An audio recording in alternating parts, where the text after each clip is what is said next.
because if they got the death penalty, they wouldn't be sending fentanyl to Mexico, Canada, and other places. How much will the We're thinking about that too. We're talking about a tariff of 10% on China based on the fact that they're sending fentanyl to Mexico and Canada.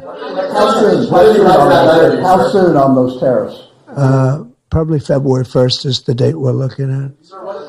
For Mexico and China, we're talking about approximately 25%.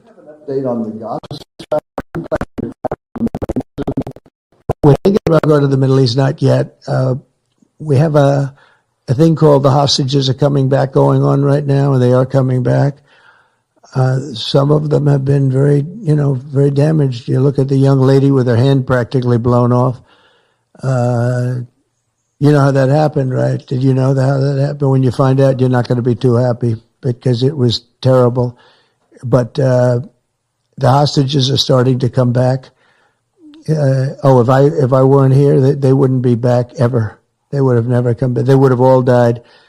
If this were done a year earlier, if Biden would have done this deal a year and a half, 2 years ago, or frankly, it should have never happened. October 7th should have never happened. Nobody should be dead. But through weakness, they allowed it to happen, and then it was a disaster from them. But you go back just 6 months ago, many of these young people were living. Young people don't die like that. They're just dying.